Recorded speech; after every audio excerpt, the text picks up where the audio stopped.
नमस्कार, आप देख रहे हैं वी नेशन न्यूज़। मैं हूं संतोष। इस बार की योगी की टीम अजब गजब है। उत्तर प्रदेश में योगी आदित्यनाथ ने शुक्रवार को लगातार दूसरी बार मुख्यमंत्री पद की शपथ लिए। इसके बाद केशव प्रसाद मौर्य, ब्रजेश पाठक ने उप मुख्यमंत्री पद की भी शपथ लिए। योगी 2.0 सरकार के कुल 52 सदस्यीय मंत्रिमंडल में 18 कैबिनेट मंत्री, 12 स्वतंत्र प्रभार मंत्री और 20 राज्य मंत्री हैं। योगी के पहले कार्यकाल के लगभग 20 मंत्रियों का इस बार पत्ता पूरी तरह से कट चुका है। इनमें शिया समुदाय से ताल्लुक रखने वाले मोहसिन रजा भी शामिल हैं।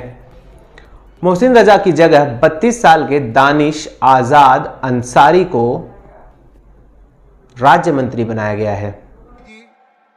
माननीय श्री सतीश शर्मा जी, माननीय श्री दानिश आजाद अंसारी जी और माननीय श्रीमती विजय लक्ष्मी गौतम जी, आप चारों से अनुरोध है कि कृपया साथ साथ शपथ ग्रहण करने का कष्ट करें।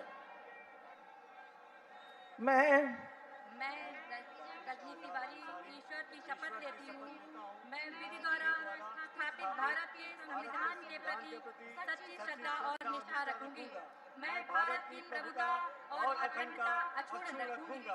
मैं उत्तर प्रदेश राज्य के राज्य मंत्री के रूप में अपने कर्तव्यों का श्रद्धापूर्वक और शुद्ध अंतःकरण से निर्वहन करूंगी तथा मैं भय या पक्षपात, अनुराग या द्वेष के बिना सभी प्रकार के लोगों के प्रति संविधान और विधि के अनुसार न्याय करूंगी। मैं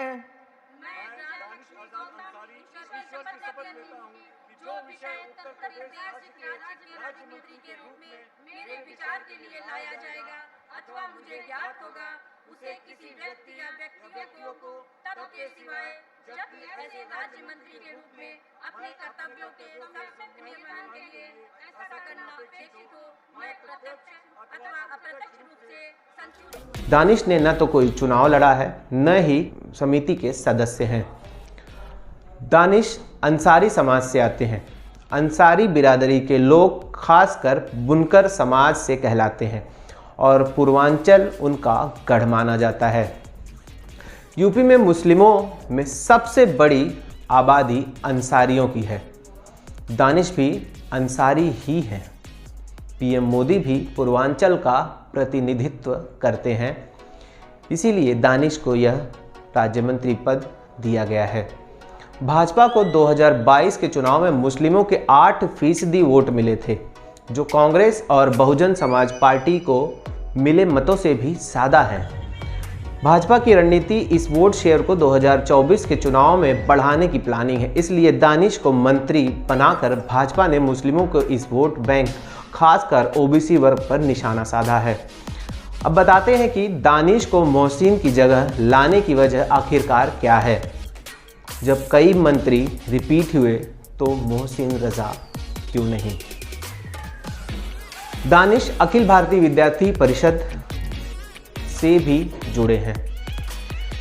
वे मुस्लिम के कार्यक्रमों में हिस्सा भी लेते रहते हैं और खुद को भाजपा वाला मुसलमान भी बताते हैं। भाजपा उनके चेहरे का इस्तेमाल कर सबका साथ, सबका विकास और सबके विश्वास को अमल में लाए जाने का उदाहरण देना चाहती है। साल 2019 में दानिश आज़ाद ने पाकिस्तान के प्रधानमंत्री इमरान खान को एक लेटर भी लिखा था। उन्होंने पाकिस्तान में हिंदुओं पर हो रहे उत्पीड़न का आवाज़ भी उठाई थी। यही बात योगी को जम गई। मोहसिन रजा को योगी के पहले कार्यकाल में मंत्री बनाया गया था। मोहसिन रजा शिया समुदाय से आते हैं, लेकिन हालांकि उनकी सक्रियता सिर्फ सोशल मीडिया पर ही रही, जमीनी स्तर पर नहीं दिखाई दिए। इसलिए उन्हें योगी ने बाय बाय किया और दानिश को हाय किया। दानिश 2011 में ही ABVP यानी अखिल भारतीय विद्यार्थी परिषद से भी जुड़े हुए हैं। दानिश ने 12वीं तक की पढ़ाई बलिया में पूरा किया। इसके बाद उन्होंने 2006 में लखनऊ यूनिवर्सिटी से बीकॉम किया। लखनऊ यूनिवर्सिटी से मास्टर्स ऑफ क्वालिटी मैनेजमेंट और मास्टर्स ऑफ पब्लिक एडमिनिस्ट्रेशन की भी पढ़ाई की। उसके बाद दानिश 2011 में ABVP छात्र संगठन से जुड़े।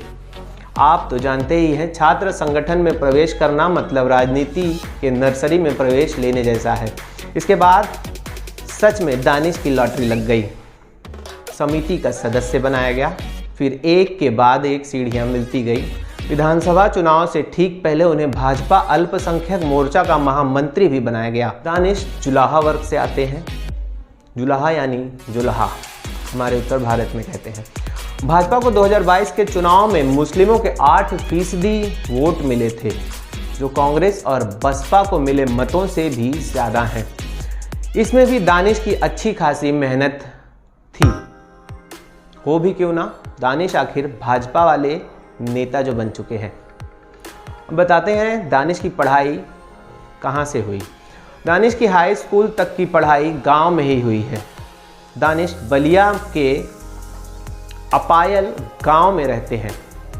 दानिश के दादा मोहम्मद ताहा अंसारी सुखपुरा गांव के जूनियर हाई स्कूल में शिक्षक थे। वे गांव वालों के सुख दुख में साथ खड़े रहते थे, उनकी समस्याओं को प्रमुखता से उठाते थे। दादाजी का असर दानिश पर पड़ा और राजनीति में उतरे। दानिश के पिता समीउल्लाह अंसारी बलिया में ही रहते हैं। वे अपने पिता के इकलौते बेटे हैं। उनकी शादी हो चुकी है। उनकी एक बहन फिरदौस है, जिनकी भी शादी हो चुकी है। आपको हमारी ये खबर कैसी लगी कमेंट बॉक्स में ज़रूर बताएं। ऐसी ही खबरों से जुड़े रहने के लिए आप हमें हमारे सोशल मीडिया प्लेटफॉर्म पर वी नेशंस नाम से भी सर्च कर सकते हैं। ताज़ा अपडेट्स के लिए जुड़े रहिए और हमारे YouTube चैनल को सब्सक्राइब करना बिल्कुल ना भूलें। धन्यवाद।